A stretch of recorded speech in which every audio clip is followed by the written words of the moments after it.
Welcome in, everybody. We are live from the Xfinity Mobile Studio. This is the PHLY Eagles show presented by Bet365 and Ashley. I I know everybody's got their favorite hard tea, the EJ Smith, the hostess with the mostest, let's say.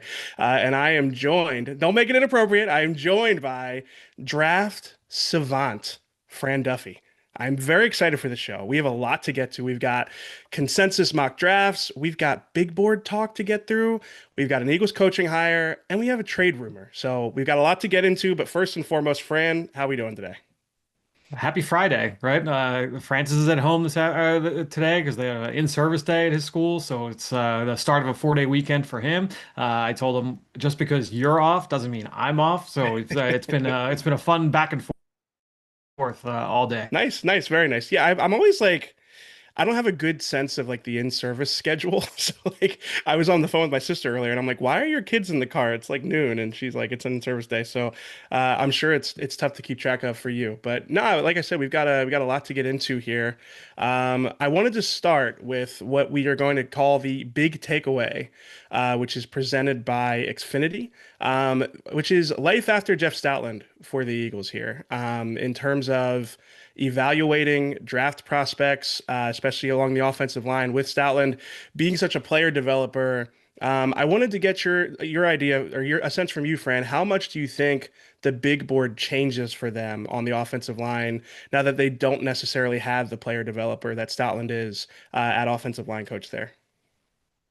Yeah, I think the big thing for me when I think about this process, I'm sure it's how some people internally are probably viewing it as well, is you're still going to have a lot of the same, the same factors that you're looking at, right? Now, the things that do change, the fact that it's a new offensive system, it's a new offensive line coach, there might be more tendencies that you're looking at and say, hey, we're gonna lean more into this type of style athletically. Hey, maybe we don't want big, powerful guards, right? Maybe we want smaller, leaner, more athletic, quote unquote, offensive linemen. The thing is that the Eagles have done a really good job of collecting guys that have what Jeff Stoutland would always call those unusual traits. And Unusual so, traits. yeah, Yeah, so my you would favorite see, thing. Yeah. Cam Jurgens, obviously a great athlete. And, they've incorporated all those guys in Mailata, Lane. Those guys have been great athletes. Where they've always gone a little bit more like bigger and burly has been at guard. And so Yeah. do you still, is that still the archetype that you're looking for? To me, what I think is the way I'm going to approach this now is because I'm looking at who could the Eagles be targeting in certain positions. I think about this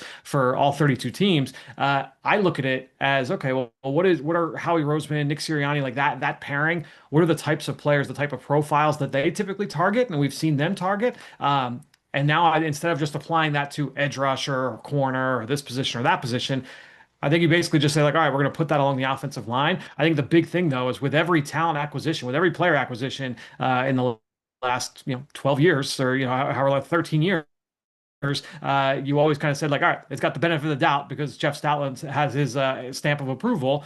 Now maybe there's a little bit of a suspension in that until the proof is in the Yeah, pudding. no, and I think that it's a really good point that Howie Roseman's voice, especially, I think, is probably going to be more pronounced when they evaluate offensive line prospects this draft cycle. I guess it's probably hard to separate the two, because of the fact that, Howie Roseman and Jeff Stoutland have been working in tandem for a while here, evaluating these prospects. But what would you expect a Howie Roseman offensive line prospect to look like that maybe would differ from what we've seen in the past?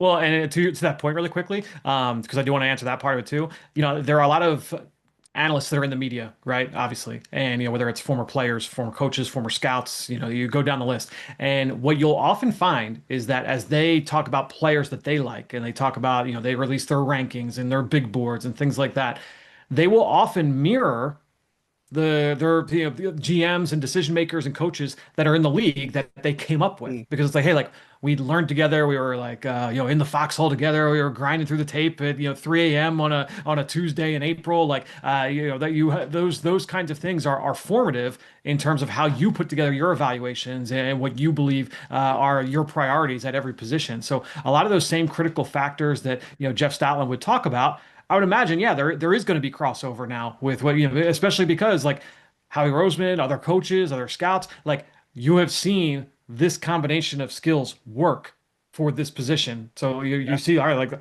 This is what Jordan Mailata looked like. This is what Lane Johnson looked like. This is what all these Atlanta Dickerson or what they all looked like.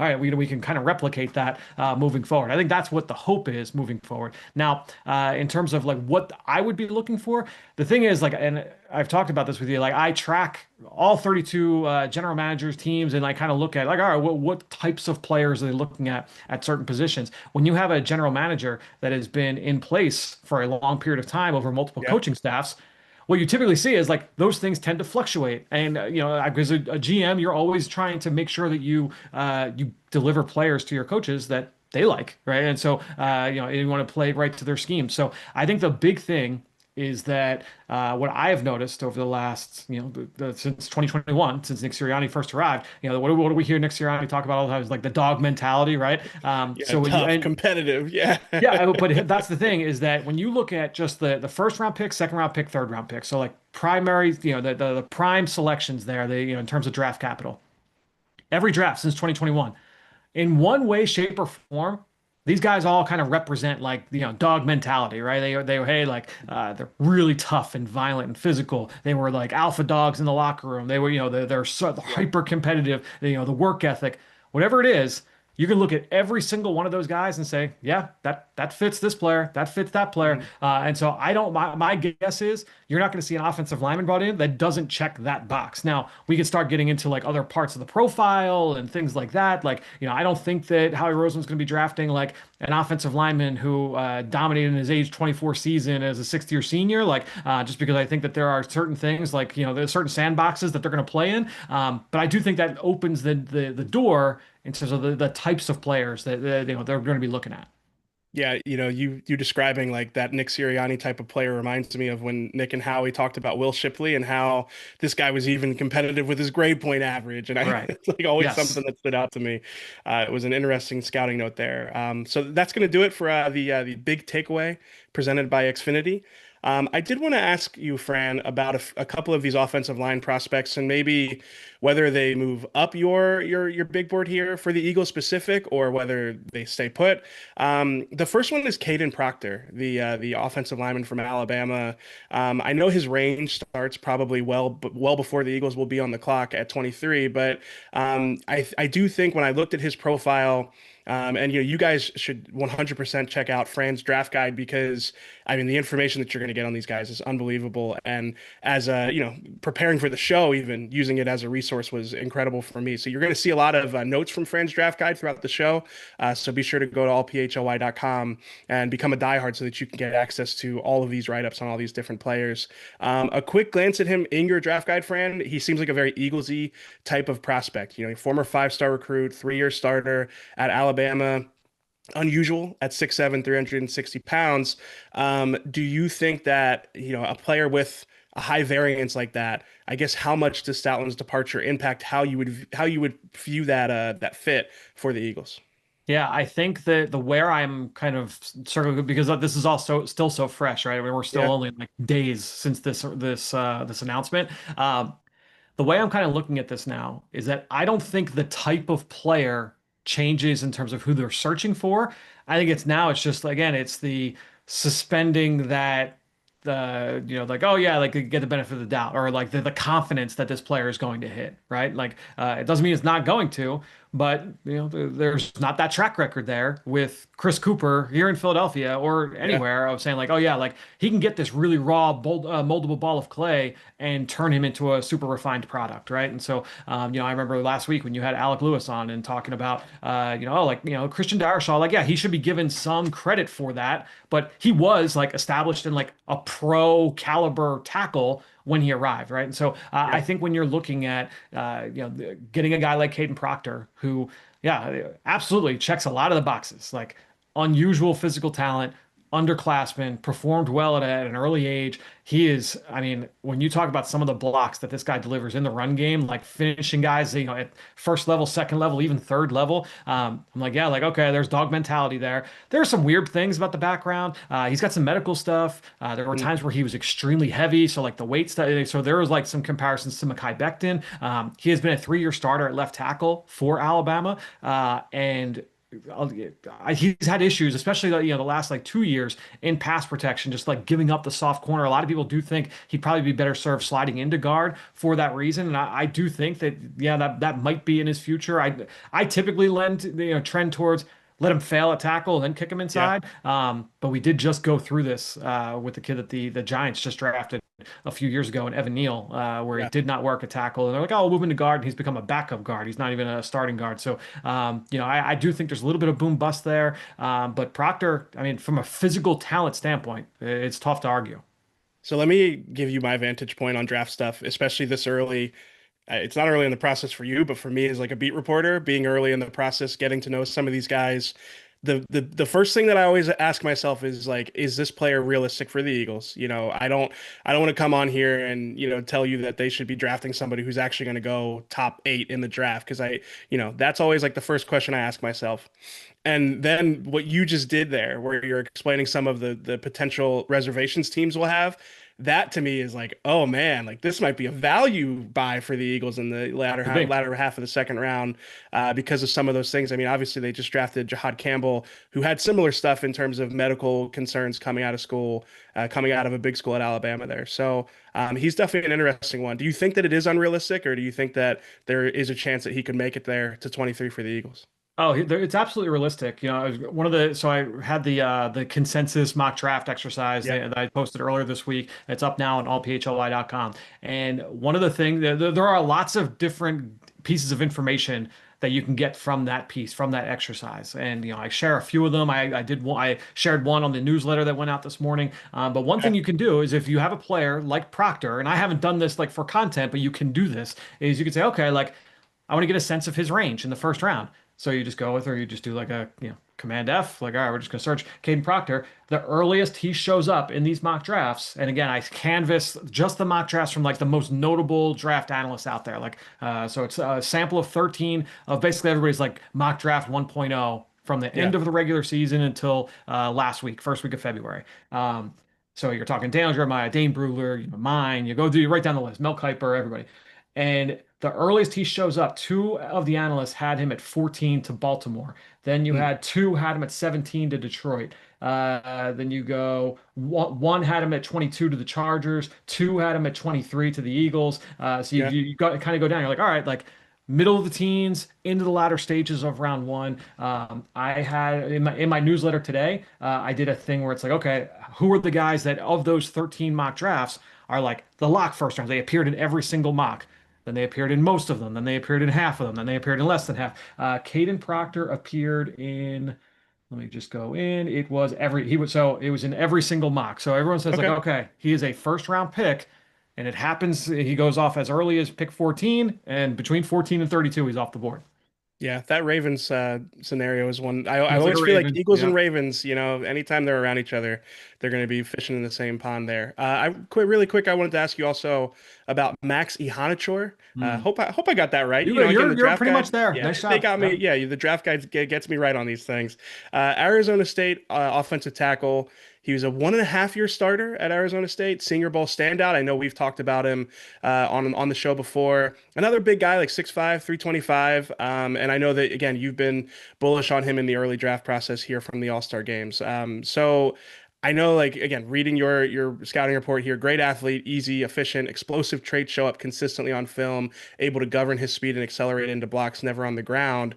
Do you feel like he is a variance play that made more sense pre, Jeff Stoutland's departure? Or do you still think he makes a lot of sense for the Eagles, especially because it seems like at least now he is like within the Eagles' range, maybe a little bit more realistically.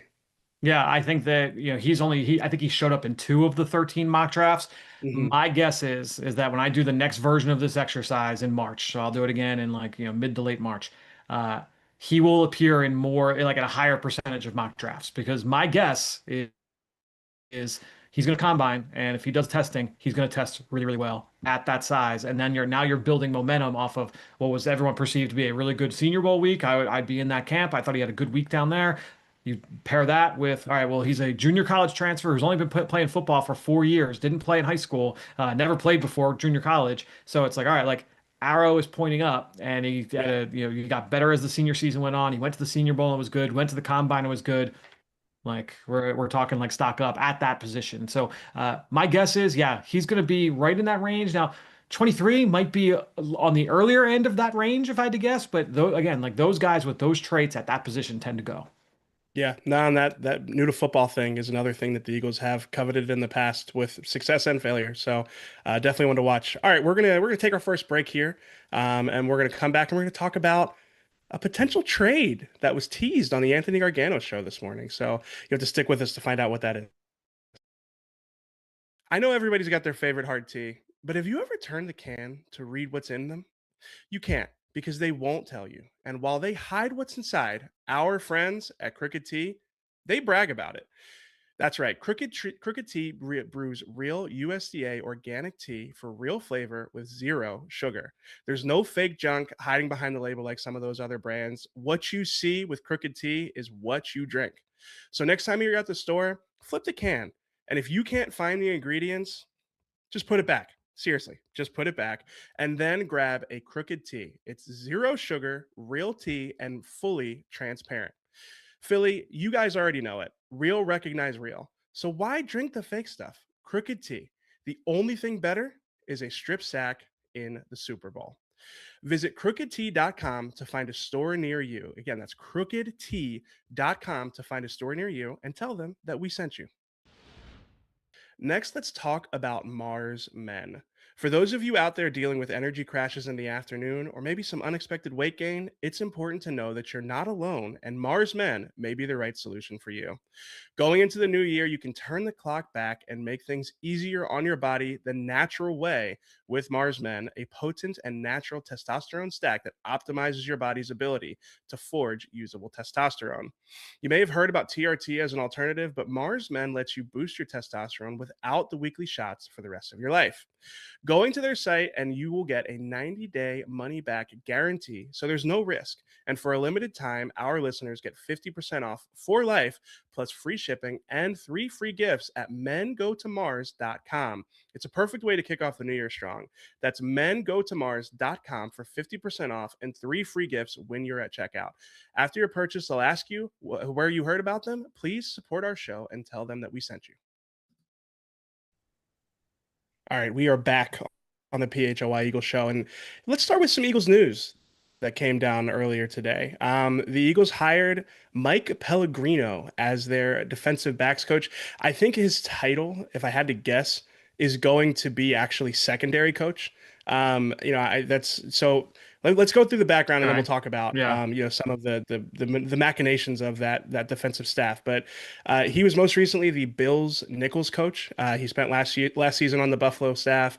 Before that, he was the Patriots cornerbacks coach from 2019 to 2024. Obviously some good cornerbacks that came through that room during that time: Christian Gonzalez and Stephon Gilmore, to name a few. He has a background in lacrosse. He played lacrosse at Johns Hopkins. You mentioned before the show. Now, where was he drafted? In the He was what is it the called? he was a United second Lacrosse League round or pick. something? Yeah, he was a second round pick in the the National Lacrosse draft. I don't have that in the draft guide, unfortunately, but it's we don't have to like think too hard about how he ended up in New England because he was Yeah. a lacrosse player at Johns Hopkins. You might as well be. I'm sure Bill Belichick had him on speed dial when he first got there. So no, he ended up trying to get into coaching. Learned, I guess he was into football, but. Yeah, I mean, he coached for Sean McDermott. That defense outperformed, I would say, their talent level last year. So he's learned under some good under some good defensive minds, certainly. Yeah, my guess based off his experience and based off what the Eagles already have on staff is that Joe Casper will be the pass game coordinator and the defensive backs coach, which is a little bit of a departure from what Christian Parker's title was, but I think the pass game coordinator title is really what matters there.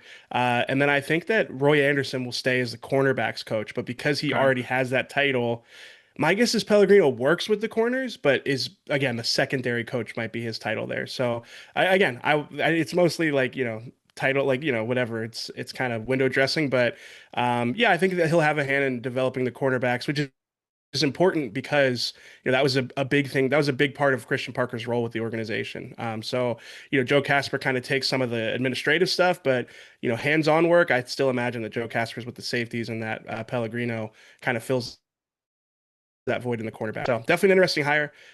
Seems like again, it seems like he was well thought of before this stop here. So if we go to training camp, obviously mini camps in the spring, but we go to training camp and they split off corners and safeties. You think Joe Casper is working with the safety group?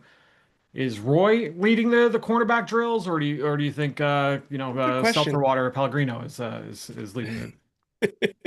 I think Seltzer Water Pellegrino is probably the one leading. I Got it. mean, secondary coach is slightly higher than cornerbacks coach, I would imagine, Right. in the pecking order. So, but that'll be something to watch for sure. And I do. I think Casper will stick with the safeties. I think Got it. it's.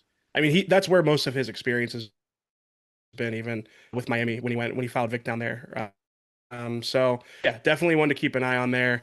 And then yeah, I wanted to talk to you, Fran, about a clip that I saw watching Cousins' show this morning. So Okay. Anthony had on Mike Garafolo, and they talked about the possibility of a Maxx Crosby trade. I think we have the clip. We're going to play it for you guys now.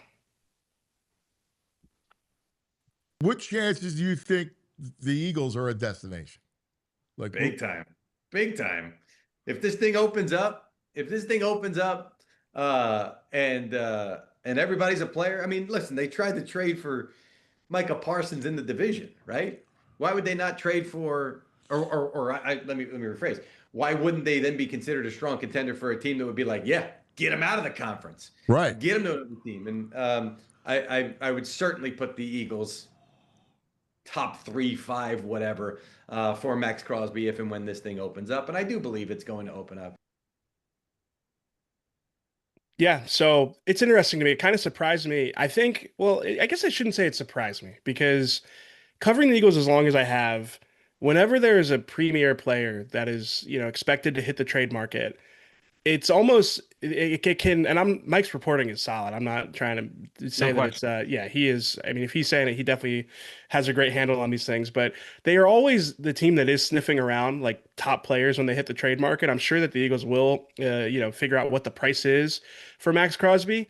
I would still be surprised if the move actually happened, both from a financial standpoint and a resource management standpoint. But it is an interesting thing to consider. Like, I know like the Micah Parsons interest earlier in the season, the fact that they traded for Jalen Phillips midseason. To me, it's probably too expensive for the Eagles to get really serious in a bidding war for Maxx Crosby. But again, I'm sure that they will investigate to figure out what the price is and if they can stomach that price. Yeah, I mean, look, we went through an exercise earlier this week where it was the inverse, right? We're talking, the going through the role-playing exercise of the Eagles trading some of their own players away, and there's a couple things about that, right? Number one, just like Howie Roseman and the Eagles are going to explore every trade opportunity with other teams, you also are going to have those same internal conversations about your own players. And sometimes it's Yeah. like we played that up. I was trying to explain this to somebody on social media.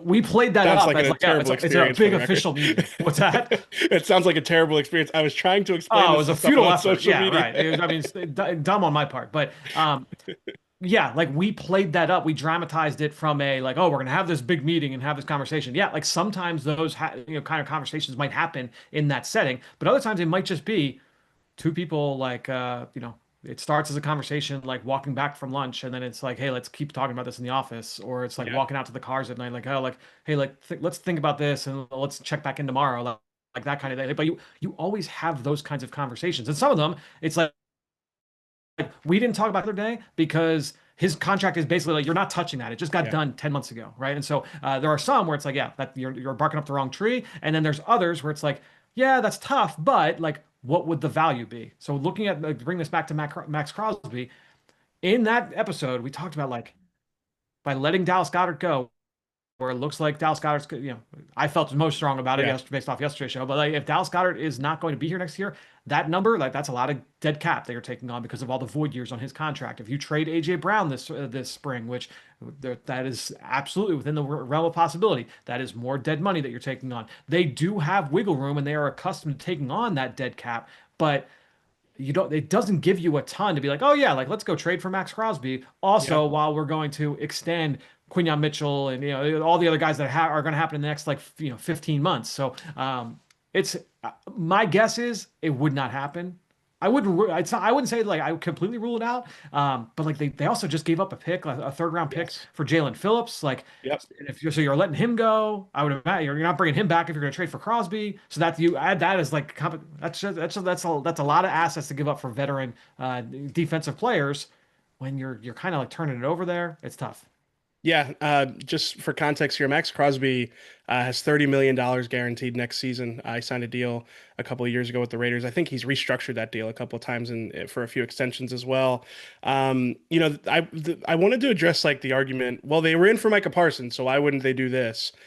What you just said about the fact that they had already that was before they spent a premium pick to get Jalen Phillips for half a season.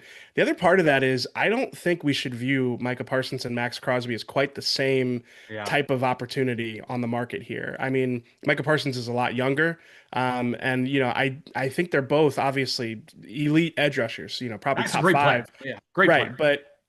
But just like I feel like Micah like hit that he reaches the barrier where it's like if you can ever get a player like that in a trade, you have to investigate it. I would say because Max Crosby is a little bit older, I would probably not feel quite that strongly about him in that tier of player compared to somebody like Micah. And not only is he like a little bit older, he also like plays what is it like 95% Yeah. of snaps every single season. Like he never comes off the field, so he's like his body is even a little bit worn down than even what his age would tell you as well.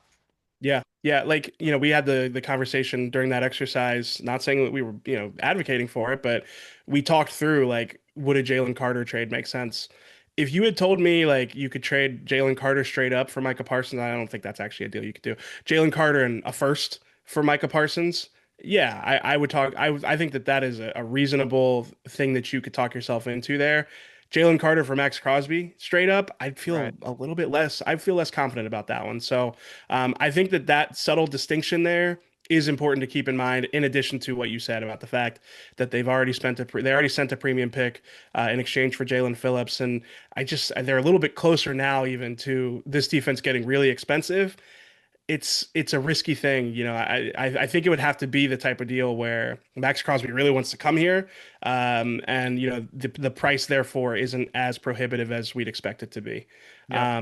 I want to ask you really quick, Fran, about this like team building philosophy. It does seem like maybe it's just right now recency bias, like with Myles Garrett and Max Crosby. It does seem like teams are struggling more to like build it around like a high priced edge rusher than in the past, where it usually feels like you kind of need one of those guys to be a contender. I think that I mean the albatross around Cleveland's neck isn't the Yeah, big that's a good number point. for Myles Yeah, Garrett. It's the big yeah, number on Deshaun Watson that they couldn't move. So and that continues to be the case. Like they're talking like he could be the starter this year in Cleveland. So I mean yeah. yeah, I think to me the Raiders had all kinds of issues. So Sure. Yeah, it's fair.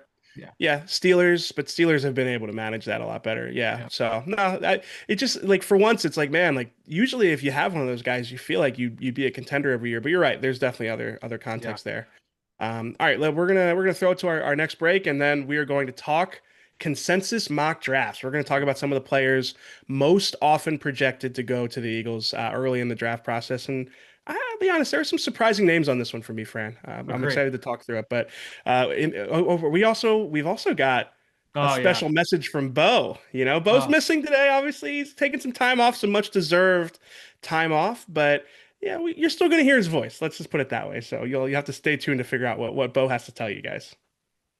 You guys can find exceptional value on the season's top styles at Ashley's President's Day sale. President's Day is actually like a sneaky good time to buy furniture, and you can discover hot buys starting at just $349 or take advantage of their no interest financing for 60 months. With styles like the 5-piece sectional for only $47 a month, these President's Day savings won't last long, so don't miss out. Save up to 20% off or enjoy 60 months no interest financing with no minimum purchase happening now at Ashley. Starting the month strong is easier and more delicious than ever with premium portion proteins from Omaha Steaks. At my house, Omaha seems to always mark a special occasion. We broke a few boxes out for Christmas, we'll have some for Sunday family dinner, and really they're always the perfect centerpiece to a special meal. But even for everyday use, I love having Omaha Steaks in my freezer. It's just clutch knowing I've got high quality protein ready to go whenever the craving hits. And it's not just steaks, Omaha has burgers, chicken, pork, seafood, and comfort meals, even dessert, all delivered straight to your door, perfect for weeknights, game days, or just eating like a pro. And for a limited time, you can get 50% off the world's best everyday protein. Go to omahasteaks.com for 50% off site wide during their President's Day sale. And for an extra $35 off, use promo code EAGLES at checkout. That's 50% off at omahasteaks.com and an extra $35 off if you use our code Eagles at checkout. You guys can find exceptional value on the season's top styles at Ashley's President's Day sale. Maybe you want a new sectional, maybe a new bed frame. You guys can discover hot buys starting at just $349 or take advantage of no interest financing for 60 months. With styles like this 5-piece sectional for only $47 a month, these President's Day savings won't last long. So don't miss out. Save up to 20% off or enjoy 60 months off, no interest financing with no minimum purchase, happening now at Ashley. Wishing you a happy Valentine's Day from all of us here at PHLY. Take a chance on me. How'd you like to help me make Kylan's grandson? I will hunt you down. I adore you. Can I interest you in 3 Johnsons? Call me a soldier, 'cause I'll ride that tank anytime. There's a lot to love about you. Will you be my man? You are the McKee to my heart. You make me smile. Hey, come on over here. I'll give you more O's. You pierced my heart. And if you like it, then you should have put a Ringo on it. Let's tie the knot. Buns of steel. Turn on the lambkin and show me your willy.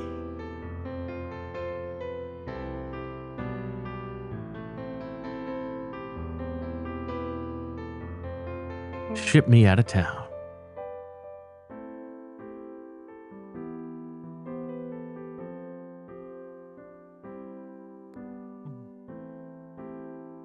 Why'd you keep AJ Dillon?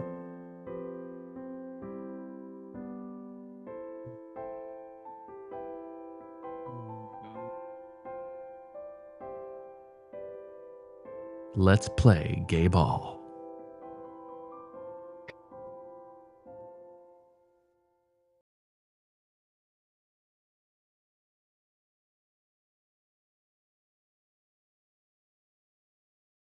I mean, I understood, I would say like 94% of them.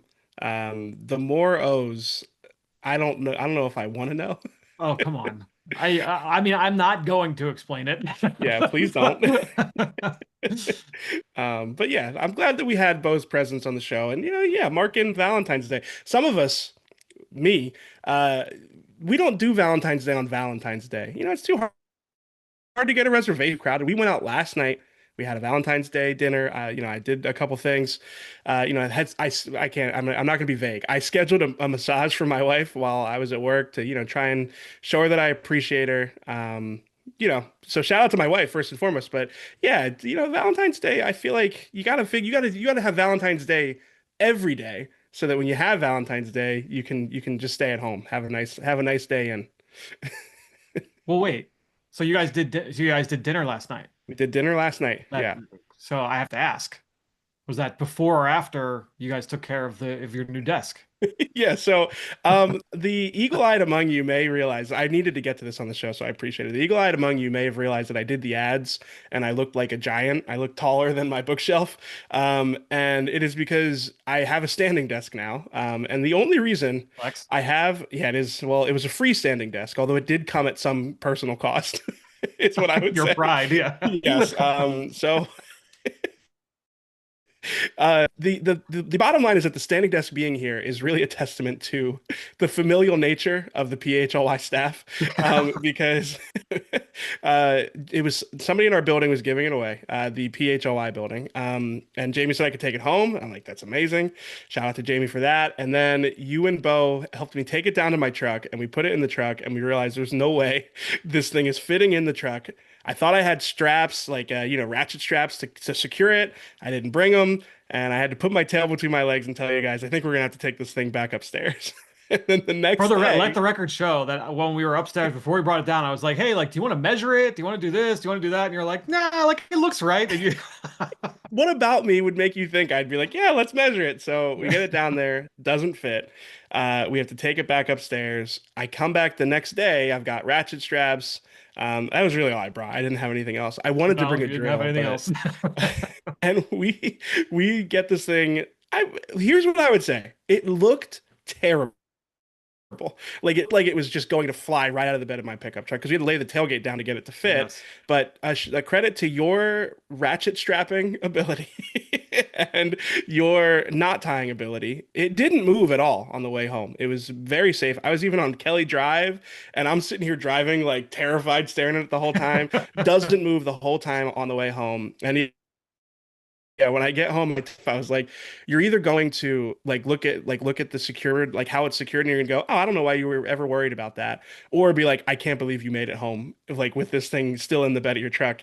And it was the latter. She was shocked. And the part of the story you don't know, Fran, Okay. is I pulled in our parking lot get kind of tight, as you Yeah. know. And I pulled into a spot because there was a spot open behind me. Right. But by the time I actually came in, I went up to grab my stuff. We had a meeting. I come back down. The parking lot had really like gotten congested, so the spot behind me wasn't open. The only reason I got out of the parking lot is because Devon was kind enough to like give me like, keep coming, keep coming. You got this Well, much. You got this much. would Devon not expect was anything less from Devon. he is like the glue guy of all glue guys. Like he is like when you were at your worst, you needed Devon in your life. So really just shout out to the entire PHLY staff. If it weren't for all of you guys, I don't think I would be using this desk and I wouldn't look like giant in front of my bookshelf. So credit to all of you. I want to get into the consensus mock draft, but I mean after listening to Bo's clip, I feel like I gotta ask you about a freak, Fran. Speaking of freaks. So we're going to talk about Kenyon Sadiq. Didn't know where you were going there. Um, he is a player that I hear a lot of Eagles fans talking about, and for good reason. When you watch his tape, it's unbelievable. This guy is, I mean, he's 6'3", 245 pounds. He moves unbelievable for that size. And I would say, like, if you are hoping that the Eagles can find a dynamic tight end this offseason, he is high up. He is high on the list of potential fits if he can make it to the Eagles in the latter half of that first round. So I want to hear your thoughts on him as a prospect, and then also how unrealistic is it for those Eagles fans who are dreaming of Kenyon Sadiq being the successor to Dallas Goedert? I don't think that he is a one-for-one replacement for peak Dallas Goedert. Like when we think of Dallas, at the peak of his powers, he is not like the same archetype of player because he's a little bit smaller. He's 6'3". We'll get the official measurements in a week and a half. But when you're looking at Sadiq, he is one of the things that I wrote down. He's built like the Aaron Hernandez. I think the way I have it on the draft guide is like he's a souped up Isaiah Likely. Like Yep. Yeah. he's shorter, dynamic, freaky athlete. Like there's no question about that. Now, when we hear that, we often pair that with, yeah, but he's not like a great blocker. He is an awesome blocker. The Yeah. thing is that at that size, he is not the like awesome blocker that like Jackson Hawes or peak Dallas Goedert is, where you're going to put him next to the tackle and he's going to block a defensive end one-on-one time after time after time again. That's not the way you're using him.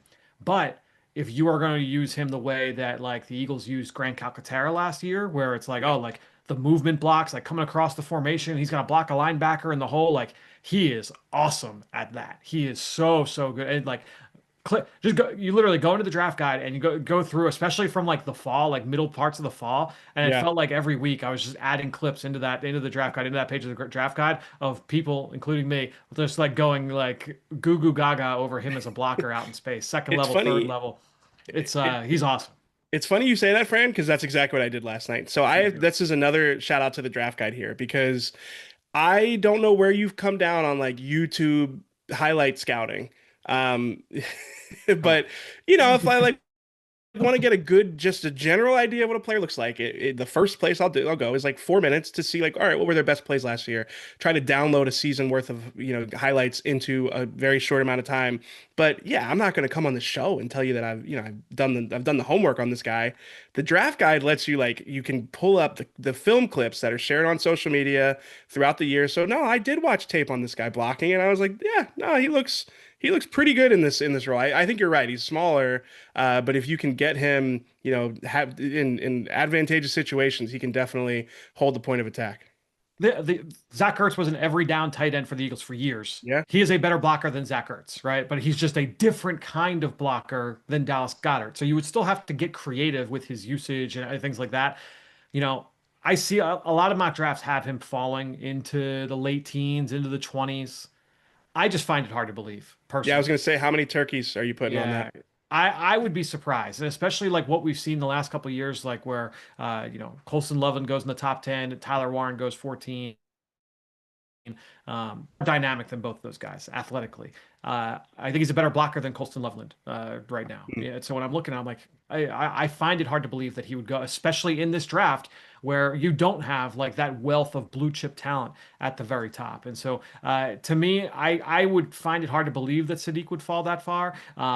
But I mean, I guess crazier things have happened, and I also don't view him as like I don't think the Eagles are in a position to be like giving up picks to move up to take a tight end either. Sure. Yeah. It's also a really good tight end class, and that's part of the calculus there as well. The thing is that last year I mentioned there were two tight ends that went in the top 15. There were three that went in the top 40, right? Because the LSU kid went to the Jets in the early part of the second round.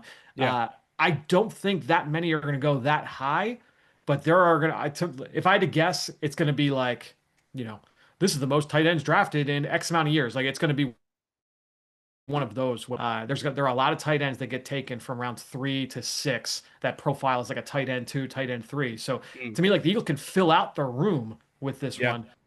I don't know that you can go into the draft not knowing who your starter is, though. Hmm. That would be my feeling on it. Okay, that is a good context to add there. I'll save most of the tight end stuff for when we do the position breakdowns a little while here.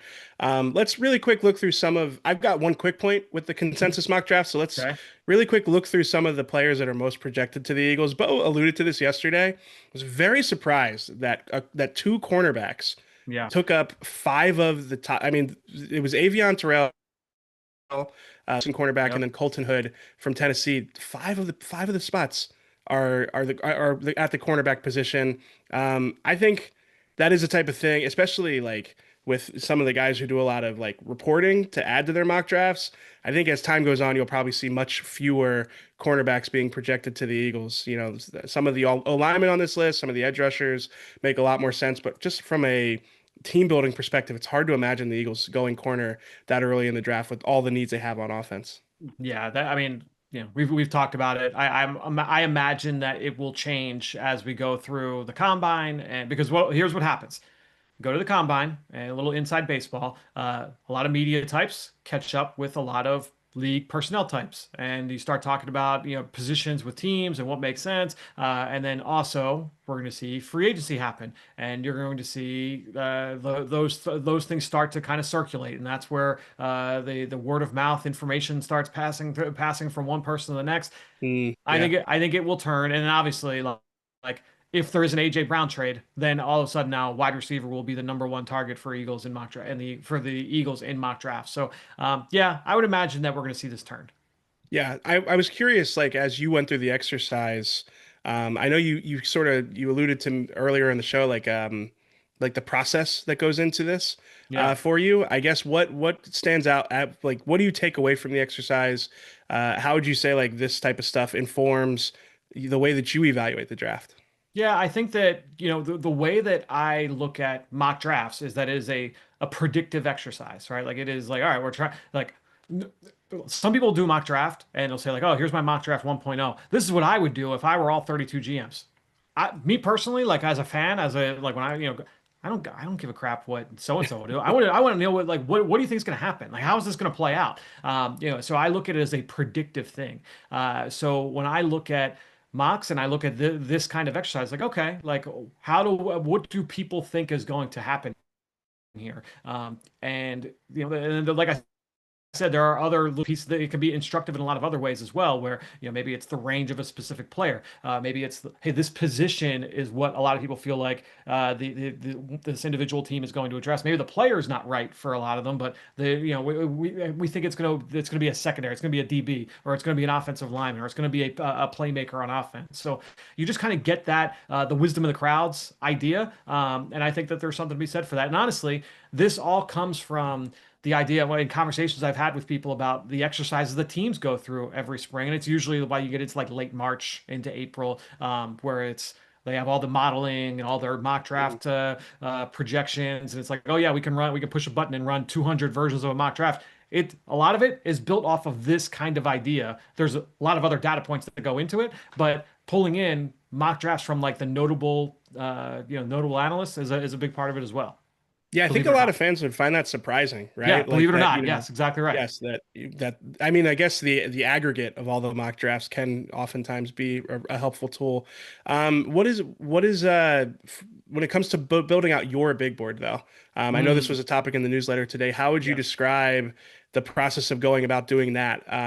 Because I don't know if people know this. If you're not a diehard, like I said, you should become a diehard. But your big board always jumps out to me because you're really not trying to go for consensus. You're trying to, really rely on your own film study, which I respect. It's like you've stuck your neck out for a lot of players over the last few years, and honestly, I'll say it, you're usually right when you do stick your neck out for these Well, guys. I don't want to say I'm usually right, but here's the way I look at it.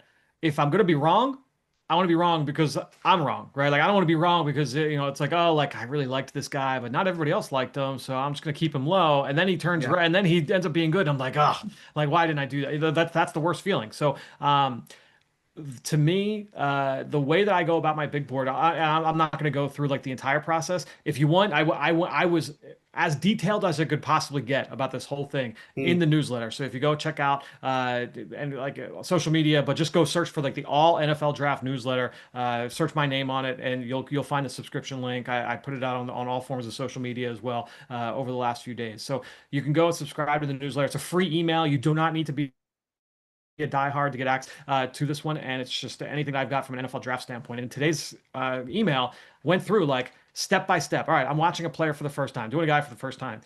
What is my process? Step one, step two, step three, and in part of that was putting it where does a guy get slotted on a big board, and a lot of it does have to do with positional value. And we talked about like I've been referencing this pro board for the last couple of shows because we'll talk about as we're talking about free agency, like oh, like how many tight ends can make X amount. All right, I can quickly pull that number because I've got that all in my spreadsheet and I've got that all on the board. And so that does inform a lot of my ability to slot a guy on a board from a college standpoint, a draft projection standpoint, because to me, like the NFL is telling us what the value should be, right? Like and that's the best way they can do it is with their checkbook. And so I think that that's informative. Yeah, absolutely. All right, we're gonna take our final break here, and then we're gonna get to some super chats. And yeah, I got a couple more draft questions for you, Fran. But yeah, you guys will stick around to get to that to the other side of the break. What if you could have reliable and intelligent Wi-Fi? And what if you could keep it the same price for 5 years. That's the Xfinity 5-year price guarantee. It's Wi-Fi that makes everything in your home work together seamlessly. It finds and fixes problems before you even notice them, like the super intelligent Wi-Fi with a sixth sense. And that lets you stream the game even when your whole family is online. Just picture it, all of your devices working in perfect harmony for 5 whole years. And here's the best part: no annual contracts, no hidden fees, and Xfinity's best equipment already included. Take it from me. A lot can change in 5 years. Championships are won, records are broken, dreams grow bigger, but your Wi-Fi, it should stay reliable and the price should stay put. Lock in your price and unlock the possibilities with Xfinity. Learn more at xfinity.com. Xfinity, imagine that. Select plans only, restrictions apply. You know the best way to start your morning after, presumably, getting the kids to school or whatever it is that you have to do in your busy morning. You wake up, you roll over, you got to get to work, you overslept your alarm. You don't have time for breakfast unless you have a Wawa on your way. And of course you have a Wawa on your way. And of course you can go and get any Sizzly, any hot or iced coffee, and a hash brown for just $5. We are talking quick, easy, filling breakfast that fits right into your morning routine for a great value. Now, it's only available in the mornings, 5 a.m. to 11 a.m., but you are not going to get a better deal and, frankly, a more delicious, fulfilling start to your day. So if the morning calls for something sweet as well, you can also try the new caramel and chocolate craze flavors on your coffee. No need to overthink breakfast. Just grab, go, and get on with your day. Gotta have a Wawa. It's good to see Bo, on the show. Make sure he has a little bit of a presence there. We heard him once. Yeah, but it was good to see the face. He's probably living it up. You think he's watching the show? I mean, zero chance. He will never hear this conversation. So maybe we should say like really mean things about him so we can get it. Go I for mean, it. I Yeah. don't have anything mean to say about Bo is the problem. No, we love Bo. We love Bo. I have a couple of more questions, but first let's start with super chat from Zach Perkins, 2185. Fran, if you are Howie, who is your dream pick at number 23? Is it somebody we've talked about? Is it somebody maybe we haven't discussed? Who do you think Howie Roseman is when he's about to go to sleep? He's just thinking, man, if that guy can make it to 23, it'd make me feel a lot better about this offseason. I mean, Sadiq is probably, that would be if you could know for sure that you'd have a shot at Sadiq on draft weekend. I think that would make things easier for them in the offseason, just because you're turning over that entire tight end room, like we said. I think when you look at the pass catchers, Carnell Tate is definitely not going to be there from Ohio State. Jordan Tyson probably not going to be there based off of what people are saying right now. That's tough, man. It's a weird draft because since there's a lack of the blue chip talent at the very top, the various combinations of how it's honestly it's like our exercise yesterday where I'm like, Yeah. anyone from 4 to 26, like mix it all up and it could be in any order. That's kind of how this draft is going to go. We'll get more Okay. clarity as we go, and there's going to be guys who are like, oh, like we're starting to hear that this guy's going to go top 10, this guy's going to go top 15, and it's unlikely this guy will fall. But I do think that there's a lot of ambiguity this year that we typically are not accustomed to. Yeah, that answers one of the questions I had for you too, because sometimes you'll hear Howie talk about, oh, there's only so many players that we had first round grades on, and then you start to wonder if they move up to make sure they get one of those guys. Maybe this isn't one of those years where you're moving up to make sure Yeah. you get a first round talent.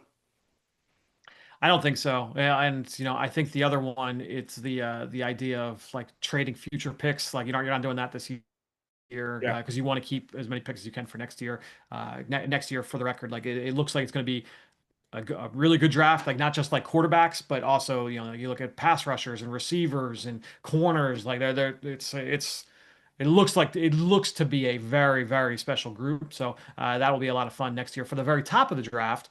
Yeah. I will say though, like even like this year, like I did the combine article that went out earlier this week. You don't need to be a diehard to get access to that one. You can go and read it. My takeaways in terms of like position by position, like what the group looks like. And there are fewer players going to the combine this year, and at some positions it's like severe. This is the fewest number of running backs in the last 20 years going to the combine. Mm, The cornerback depth this year is not good when you get to we'll say like round 5, round 6, like it really falls off. So it's a weird year. It's a weird year for the draft, certainly. gotcha, gotcha. Another super chat from CDP. Fran was right about Shamar Stewart. Sorry, Dane. Dane and I had that, but we had a good debate last year on one of the shows. It might have been on an athletic football show Mm, about Shamar Stewart. Um, yeah, I mean, just go off the film for me. I mean, for everybody, but it's that's why the draft is great. The projection business is great because there have been plenty of times where I feel a certain way about a player and I'm the one that's wrong.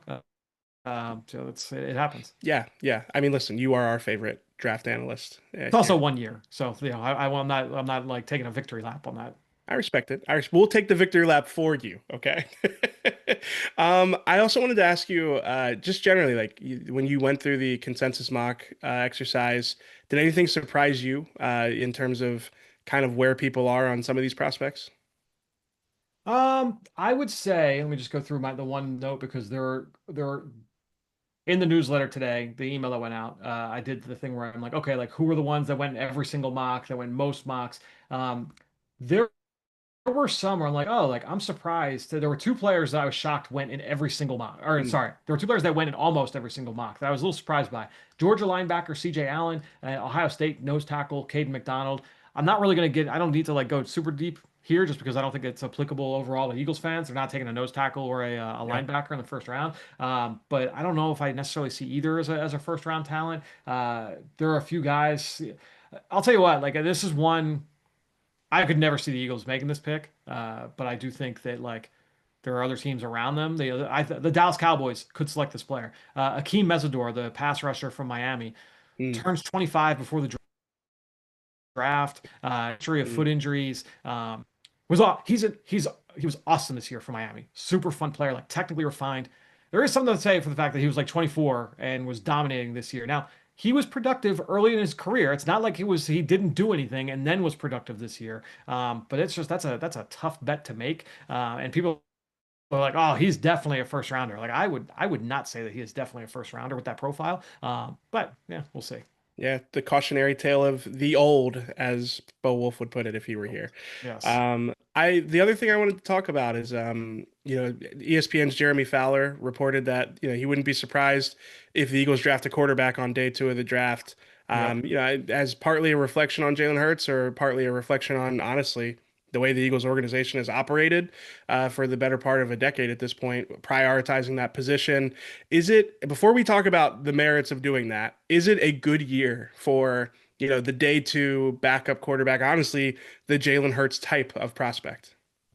Um, I think that you could, it depends on the player, but I think that there are a couple of like second, third, fourth round types that would make some sense.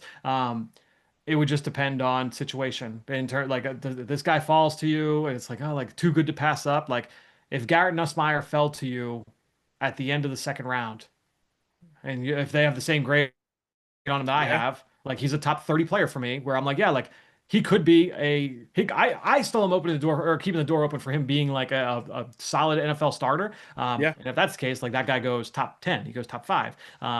Obviously with his injury this year and the worries about it, like the knee long term and things like that, that's what's going to cause him to fall. I still think he'll end up on day 2. And so if the Eagles are sitting there at the end of the second round, it's like, yeah, like, this is our grade on this player. If it's similar to the one that I've got, then yeah, like that's too good to pass up. The thing is that I would imagine would also go with the Tanner McKee trade, right? Like Yeah, I to don't kind of know recoup that that that would make a asset. ton of Yeah. sense. Yes, exactly. So I think you would have to do both. Yeah. No, I mean, do you really think Nussmeier would make it all the way to the end of the second? I think he could. Yeah, I think Mm, he okay. could. He's only been a 2-year starter, and he's thrown a lot of picks. The knee is like viewed as like a potential like chronic thing, like chronic Mm, like tendonitis in his one knee that he was like had to like manage through practice and stuff like that. And depending on like the truth and severity of that, which teams will find out at the combine, that absolutely could dictate whether he makes it that far. I wonder if the Saints would be like clamoring for him. Doug Nussmeier trying to get his son. Son, I yeah. mean, he would make a lot of sense. And the only thing I want to say about that is I know because I've seen the discourse from Eagles fans about like how dare they draft a quarterback? Why would they do this? It is the exact process that got them Jalen Hurts.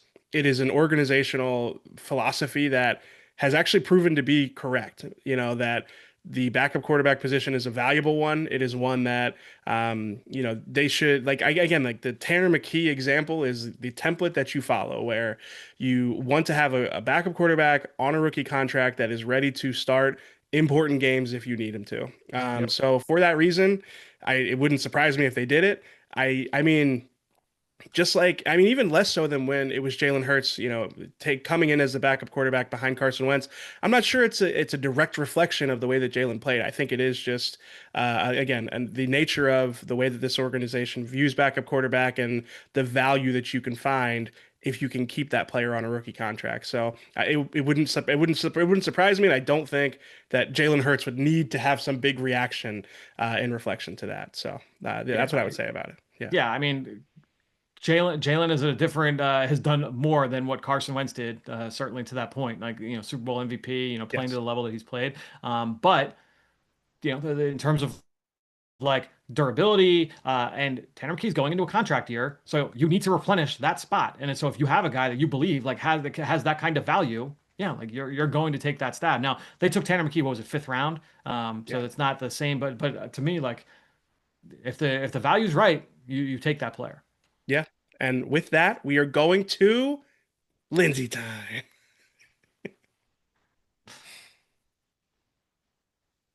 I gotta be honest, I thought about throwing out my first EJ time there, but I'm gonna save it. I'm gonna save it for when I feel like I earned it.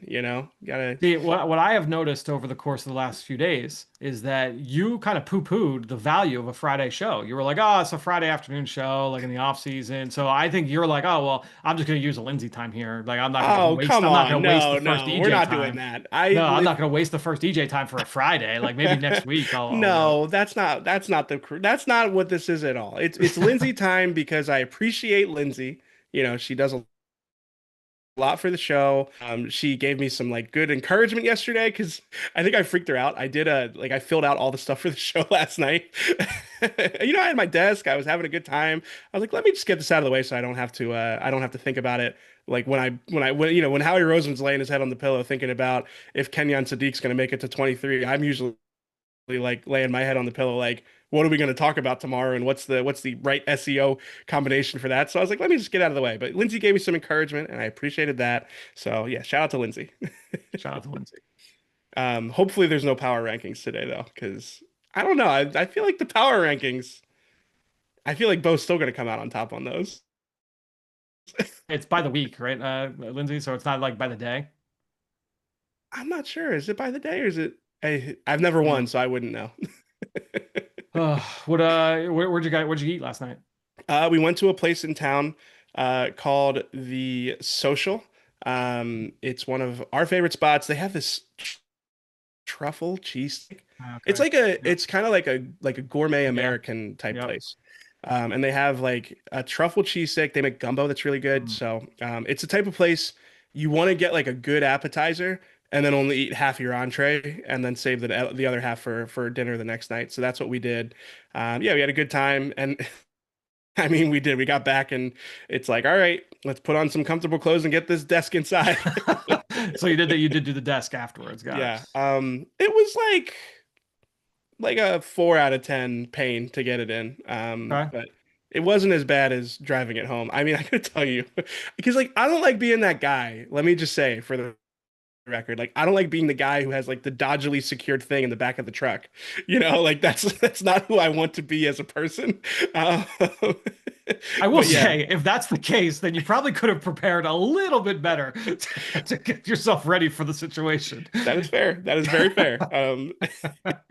And like when the GPS is taking me on Kelly Drive, I'm like, please, no, this is the I did worst tell you to possible stay on the road. highway. So I was like, stay on the Yeah. highway where you're going to be in traffic and you're going to be in bumper to bumper, and then you'll be fine. Yeah. The one time I just wanted to get right on 76. But no, I mean, again, it worked out fine. It didn't move once.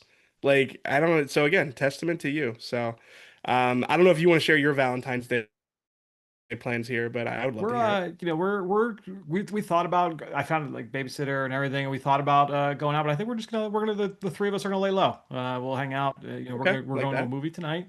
So the three of us, so we're gonna go. We're seeing. Actually, they're like insinuating that or insisting that I've seen the preview for this movie. It's like goats that are like the one that's like playing basketball. Hold on, Goat movie. It's literally called Goat, I think. goat. Yeah, there we go. Oh, they got the I kid have from not see Stranger like Things in yeah, there. I have not seen the yeah, I have not seen the previews for this, but so yes, we're seeing that tonight. So the three There of you us are gonna go. go see that tonight, and I see Lindsay just said that she wants to see it and that it looks so good. I don't think I've seen a preview or a commercial for it, but so yeah, we're seeing that tonight. We got kind of a busy day tomorrow. Francis has basketball in the morning, Mhm. like stuff like that, and then we'll hang out. We're gonna do something in the afternoon. There you go. There you go. Yeah, we're just gonna do like at home. I think I'm gonna go get like a nice cut of steak. I'm gonna go get like I'm thinking like picanha again. I mean, anytime you can make one of those, I take the opportunity. So should be fun. So yeah. Anyway, any other draft takes you want to get off your chest, Fran? No, just everybody go check out the obviously the draft guide, but if you're a diehard, but subscribe to the newsletter. Appreciate everybody that has done that already. It's we're trying to keep that thing rolling. So if you would, the Yeah. more support we can get from our listeners here, from our viewers, that would be awesome. Subscribe to the All NFL Draft podcast. I did an episode last week or this past week with Jordan Reed from ESPN. I'll be back next week starting a combine preview and everything I'm expected to see out in Indianapolis. All my stuff is set. Like dinner reservations for the first couple nights. Flex. Big All flex. that stuff is kind of ironed out. So yeah, I'm excited to get out to Indy. Love that. Yeah, no, I'm excited to I hope I'm on a dinner schedule there, Fran. Maybe Well, I asked. maybe I was like, when are you guys leaving? we So leave. Yeah. So we'll get maybe the maybe we'll it's get the details. St. Elmo's. Are you in or out on St. Elmo's? Oh, I'm very much in. Okay, good. Yeah, Yeah. very much in. So yeah, we'll talk about it. Yeah, we'll coordinate. All right, Yep. that's gonna do it for the PHLY Eagle show. Thank you guys for watching. We will be back. I will be back on Monday with a couple surprise guests. Maybe maybe an author. Maybe not on Monday, but maybe we've got some familiar faces coming early in Whoa. the week next week. So yeah, you have to stay tuned to find out. For me, for Is David Fran, Baker gonna be on? David Baker Appreciator might be on Tuesday. Okay. Well, yeah, you'll have to see. You'll have to see. So, for me, for Fran, for Lindsay, we thank you guys for watching, and as always, we love you. We all silly like the mayor.